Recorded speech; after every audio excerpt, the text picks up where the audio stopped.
Salam əzizlər, hər vaxtınız xeyir olsun inşallah.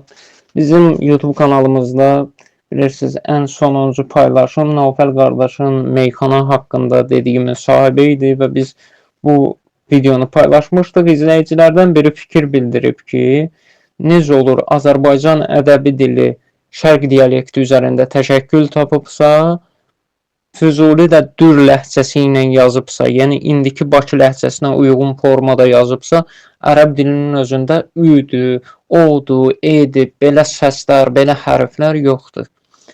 Biz bildirmək istəyirik ki, əziz izləyici, əziz qardaş, dil Azərbaycan dilidir. Sadəcə əlifba olaraq əski Azərbaycan əlifbası deyilirdi.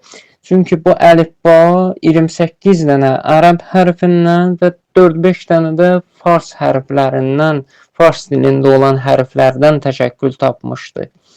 Yəni ləhcə də, dil də özümüzündür. Həqiqətdə baxsaq, bəli, ərəb dilində udur, üdür, edir, odur. Bu hərflər yoxdur. Bəs necə olur yazır ki, Məhəmməd Füzuli qad ənarəl əşqilil üşşaqi min hacəl hüda. Ü hərfi hardan çıxdı onda?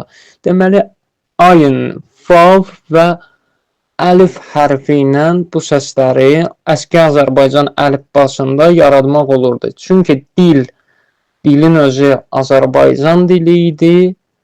Əlifba olaraq ərəb əlifbası və fars əlifbasından təşəkkül tapmışdı, birləşməsindən yaranmışdı.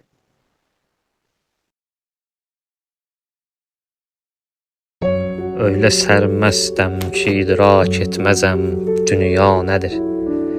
Mən kiməm, saqi olan kimdir, meyü səhba nədir? Gerçi canandan dili şeydam üçün kam istərəm. Sorsa canan bilməzəm, kami dili şeyda nədir? Vəsildən üçün aşiqi müstəğni eylər bir vüsal. Aşiqə məşuqdan hər dəm bu istiğna nədir? Hikməti dünyavı mafiha bilən arif deyil. Arif oldur bilməyə dünyavı mafiha nədir?